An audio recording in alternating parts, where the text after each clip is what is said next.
Boy, that is a Poundcake tribute to the Golden Girls that I could listen to all day long. If I were required to. If I had to. Put your money where your mouth is. Do it. Yeah. Come on, man. That's enough. This Saturday, all day long. That's all you listen to. I may do that. Okay. Would you like I can go get you a glass of water if you need. Water down here. I'm coughing because once a day I forget how to swallow, Mary. Ugh. I forget how to drink water. It's a skill. It was 37 years ago today that the Golden Girls premiered on NBC, 1985. They did 180 episodes over 7 seasons. And it only ended because B. Arthur said she was done. Now, all 4 Golden Girls have since died. May of 1992 was the series finale. Dorothy, that was B. Arthur's character. She marries Blanche's uncle. How into, I was going to say how into you are Golden Girls trivia, but you wouldn't even know who I'm talking about. She married Blanche's uncle, who was played by Leslie Nielsen. Do you know who that is, Cody? No, I do not. Okay. I didn't know if you were talking to me. Yeah. And they moved to Atlanta. And so what happens is the other women stay behind and they spin the show off into a series called The Golden Palace, where these women who you never know how, did they ever explain how they had money? Like they're not living on Social Security. They've got a big really condo. nice house. Yeah, Golden Palace is like when they bought a hotel or something. And it was Cheech Marine, and it was the first appearance of one Donald Cheadle. A young actor named Don Cheadle was on the Golden Girls spinoff called Golden Palace. Not as many people watched that. They did 1 season. But back then, a season of television was 24 episodes. It was a lot of episodes. But also, you know, back then, tons and tons of people would watch a series finale. 27.2 million people watched the series finale of the Golden Girls. I mean, nowadays, if 4 million people watch your finale, everybody's got their hand down their pants. That's how much things have changed. But all the Golden Girls are dead. That's the entire state. That's like 2 Ohios. How many people are in Ohio? 11 million. Oh, yeah? Yes. So that would be 2 Ohios. Almost 12 million. So it really would be like nearly 2 states of Ohio. Sure. Yeah, 27 million people watched the end of the Golden Girls. Stell Getty died in July of 2008. She was 84. B. Arthur died the next April. Lung cancer, of course, because B. Arthur was like, hey, get over here, you know. Rue McClanahan died the following June of 2010. And then, of course, Betty White died last New Year's Eve, right? Didn't she die a couple of weeks before she would have been 100? She was 99 when she died. Poundcake got mad at her. Man, everybody had Betty White in their death pool. But then she finally died, and people were like, well, now I'm bummed out. well, I just want to see a nice. You wanted her to hit round. 100. Yeah, just like Prince Philip. Like, I don't care about him that much, but I wanted him to make it to 100. I think that would be neat. But what does that do for you? It doesn't. I just like to see triple digits. Like, you don't see that on people often that are just in the public eye. What actor do you know that's 100? Or like what public figure do you know that's 100? Norman Lear is 100 years old. I don't even know who that is. Who? He's a pretty good follow on Instagram, actually. His sister will kind of shoot videos with him. He is a legendary television and film producer. He created All in the Family and The Jeffersons and Maude and Good Times. Oh, wow. And, 1922. I see. Yeah, so he's 100 years old. And if you follow him on Instagram, he's not like, hey, everybody. He's talking to people, and he's like, hey, you know, yeah. I'm just looking at all of his marriages. It's Lynn Lear, Frances Lear, Charlotte Lear. It's like he got married in 1943 the first time, and then divorced in 1947 the first time.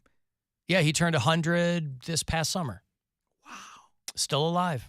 Dick Van Dyke's getting close. Yep, there are a handful of people who are in that club right now. He's at 96. And Dick Van Dyke, I mean, up until, I think, maybe a couple of years ago, would still go out and do a little soft shoe for people. Mm-hmm. If he was because he's He's a lefty. So he would get out there for all kinds of, progressive causes and things and donate a lot of money, but he'd get out there and do a little soft shoe. Angela Lansbury is still alive. Bob Barker, 98. Yep. Burt Bacharach is still alive. Newhart, I think. 93. Yeah, it is. The 100 Club for Celebrities is pretty rare. Mr. Feeney is still alive. I remember him from St. Elsewhere, but a lot of people, if you're a 90s kid, you watched him on Boy Meets World. Yeah. Yeah, I remember him. Yeah. So, Tony Bennett is still alive. Mel Brooks is still alive. Mel Brooks is they're all in their 1,000 90s, but there are a couple of people in their hundreds. Mel Brooks is what? old. Yeah, That was that's my what I'm hot, talking about. that was my He hot is. take. Mel Brooks is old, and Tom Hanks Think is a he's- good actor. You think he's still funny? Mel Think Brooks, he's still sharp? when I've seen him on stuff, yeah, it depends on. Not everybody thought Mel Brooks was funny. Well, Mel Brooks, I mean, I love Mel Brooks, but movie-wise, he had like a good 10 years, Mhm. right? Those early movies were dynamite, Young and then I don't know what Frankenstein, happened. Blazing Saddles, Yeah. But when you get to Robin Hood Men in Tights, you're like, this cannot be the same guy. I Just cannot I be the same enjoyed guy. that one, but it was also came out when I was 10 years old or something like that.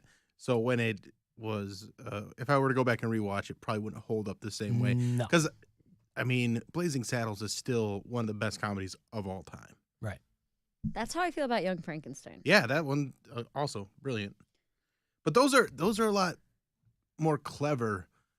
And I think after They came out the Spaceballs, same year, 1974.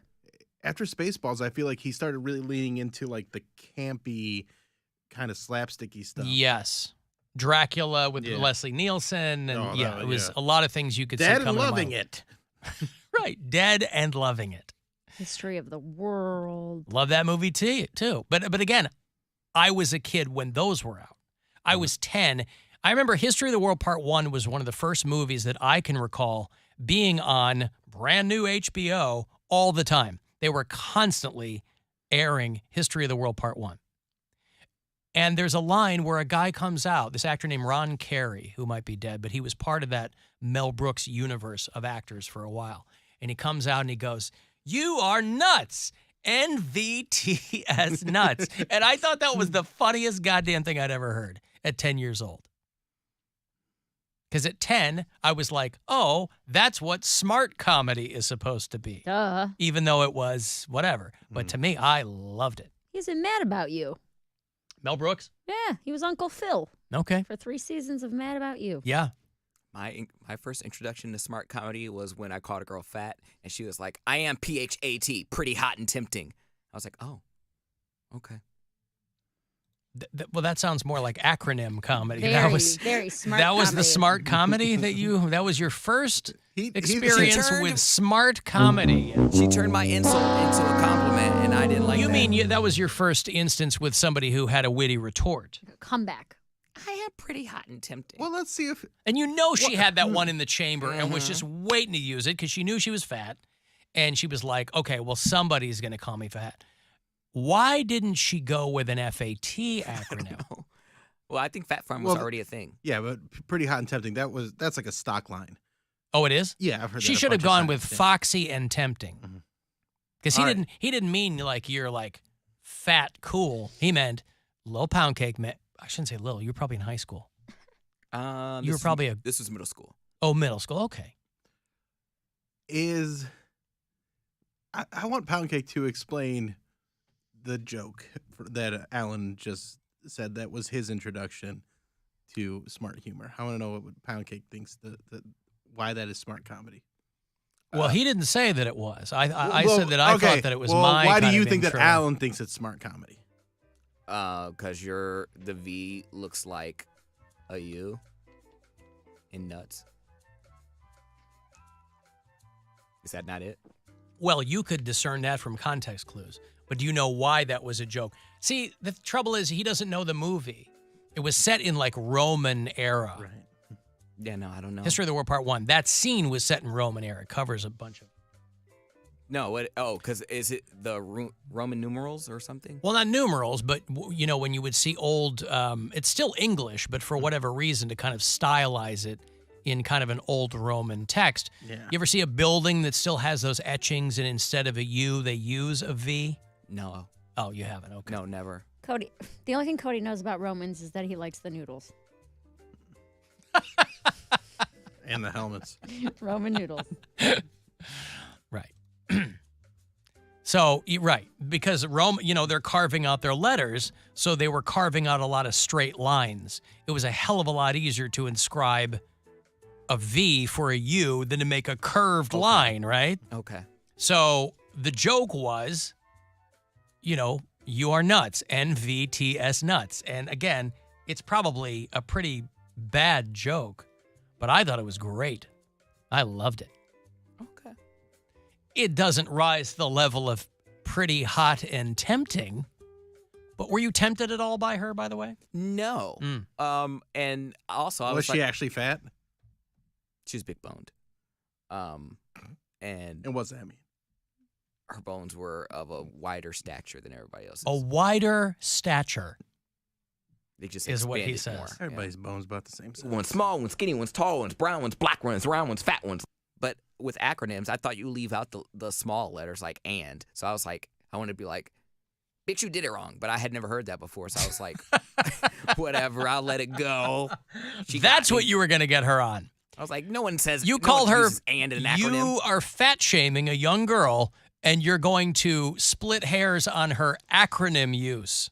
Because when you say the Department of Homeland Security, like you don't say Department of like you don't put the of in there. You just. But use you the didn't acronym. know that in middle school. Yes, I did. Like FBI, Federal Bureau of Investigation. No one says that. It's not the FBI. It's not F-boy. Now that would be an organization I would join. There you go. Yes, I did. I'm Special Agent Brown with the F-boy President. unit. President of the United States is POTUS. Ooh, you got me. Okay. But that's probably because it sounds better and there was no vowel. Oh, no, there's you. Never mind. POTVS. That's what they called the Roman presidents, of course. Alan Cox Show After Hours line for people who want to leave us voicemails. You can use the number 216-986-8903. Hey, Alan, it's Matt. Don't even get me started on Dude Looks Like a Lady by Aerosmith, because when that album came out, I was 8 or 9 years old, and my older sister, I asked her what they were singing, and she, I'm sure with a grin on her face, said, oh, they're saying, do me like a lady. So I, in my 8 or 9 year old wisdom, went around singing, hey, hey, do me like a lady. So, I'm sure, Anyway, thanks, bye. Yeah. Anyway. Oh, poor little 10-year-old Matt walking around thinking he's the coolest out there. Do me like a Oh, lady. God. That's funny. Do me like a lady. Brr, brr. Do me like a lady. That movie, that will never not remind me of Mrs. Doubtfire. You guys, I know what he's talking about because I used to think that was the same thing. I thought it was do me like a lady. Really? Yes. Do you like to be done like a lady? I mean, I like to, yeah, of course I like to be done like a lady. I think she's getting waxed every month. Yeah. I like to be done like a lot of things. I like to be done like sometimes like a horse. Oh. Done like a horse. Sometimes I like to be done like a washcloth, Mm-hmm. It's wrung out. Wrung wrung out, and out. Wearing metal shoes. that's right, a puddle left on the floor. Anything else you like to be done like? Sometimes I like to be done like a 1986 Toyota Corolla. Please explain. I've got a lot of miles on me, but I still Got can it. make things happen. Still reliable. Yes. Still very reliable. That's right. That thing shuts off. I got to figure out. I mean, I think it was telling me to end that dumb bit. The machines are starting to revolt against what I'm doing. Rise of the Machines. Yeah, those are really, really smart. You know what? I think I'm on the machine side. Right. As am I. That's not even artificial intelligence. That's legit intelligence right there. Sing it with me, Matt. Come on. Do me like a lady. You know, Aerosmith just set the Fenway Park attendance record. Our buddy Mike Beater was at that show because he's at every show. And he's always like on stage Yeah. or backstage. He's always posting photos of like he's at their shoe. Mm-hmm. But Aerosmith, Lady Gaga had the Fenway Park record. And Aerosmith just topped it. Because they're from Boston. They're like they're a hometown band. And they hadn't done a show in 2 years, I think, or 5 years or something. Aerosmith hadn't played a show in a long time. So they're starting a 50th anniversary tour. They're the young bucks when you compare them to the argument used to be back in the day, were the Stones better than Aerosmith? A lot of people considered Aerosmith the American Rolling Stones. But they're a Boston band. 38,700 people. Wow. Setting the record there. That Lady Gaga sold 37,200 in August. So she just said it, and they just broke it. So she had it for like 2 weeks. And so this was a show that was delayed twice because of the pandemic. So they do a hometown show and set the record there. It's funny, I was reading a thing about how kids now are like the primary market for old band shirts, but they don't know the bands and they don't know the songs. You just like the way it looks. Yeah, Yeah. they're scooping up Rolling Stones t-shirts and like vintage Iron Maiden t-shirts, And apparently this is making a lot of people all prickly, but who cares? What do you mean by kids? Age range? High schoolers, teenagers. Okay. Oh, wow. Yeah. Like teenage girls in like coming downstairs in a Rolling Stones t-shirt and the dad's like, name me a song. Yeah. Right. And they're like, I don't know. I just like the way it looks. Because it's a big old tongue and I don't lips. see anything wrong with that. Who If cares? you like the way it looks, what's the Right. difference? We buy all of our clothes based on the fact that we think they look good. Right. Well, and you can also use it as an opportunity to be like, oh, that's a Rolling Stone shirt. Here's one of their songs. Maybe you'll like it. Or maybe you'll hate it, by the Yeah. way. Or maybe And you'll they go, have oh, no I'm not wearing this interest shirt at at all all. anymore. I don't think That's that what matters. Iron Maiden sounds like? Yes, that's what Iron Maiden sounds like. I don't think that And matters. the trick is, you say, there's this episode of Stranger Things with that song in it. And then you just play it while Stranger Things is on. They'll be like, oh, I love this song. Right.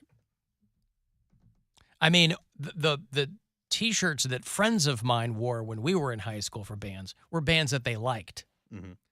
They might have been a little older, but they had older siblings that turned them on to that music. I didn't have older siblings. So I was wearing shirts of the bands of that time. I wasn't wearing Creedence and Zeppelin shirts. I was wearing Maiden and Motorhead and Crew shirts. But the kids today, everything old is new again. Maybe they play them on Guitar Hero or something. I don't know. But plus, you can also go into like a Target, Yeah. and they'll have fake vintage shirts. Yeah, they got So if you Nirvana walk up, shirts yeah, and you go, oh, that looks Prince cool. and everything. Yeah. There's just a bunch of tons of Rolling Stones, tons of Metallica. Right.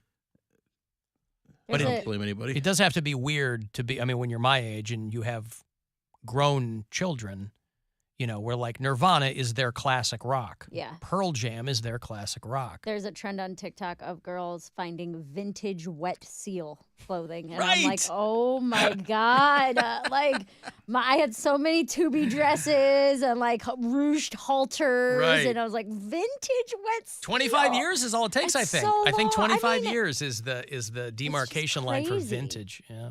They didn't go out of business 25 years ago. Wet seal went out of business probably. And also, people wipe their butt with the term vintage now. Yeah. Well, antique and vintage, I think there are specific. You're right, they do, but I think technically vintage is like 25 years or something for people who like work in that actual industry or whatever. It's gonna be weird when cars 95. There's still people driving around cars from like 1995. Sure, as long as they run. They put and they'll have like a new radio and speaker system in them, and there's like just a 1995 body. Crank But- windows. Our trainer, he drives a 1990 Ford F250, I want to say. F-150 or F-250. Oh yeah, those And the trucks thing's are- in great shape, and Sure. it looks awesome. because you can Like it- replace everything along the way. Yeah. and the bones are really good. So And the previous owner kept it in good shape, so it's not rusty or anything like that. And he's like, now anytime I get gas, every old man comes and talks to me about my truck. He's like, no girl has said one thing about it, but every old man talks to him about his truck. sure, it's not going to be a chick magnet. Yeah. All right, the Poundcake Sports Break is dead ahead of you. We're going to do that on the way back. I will also have a pair of tickets for you to see John Mulaney. He's doing the From Scratch tour, and John Mulaney will play the Romo Fijo on the 23rd. So it's a week from this Friday. You can see John Mulaney. So I'll hand those off coming back. You want to text for anything else, 35192, and we'll be back. From the Universal Windows Direct Weather Center, WMMS Weather. Overnight, mostly clear, patchy fog, a low in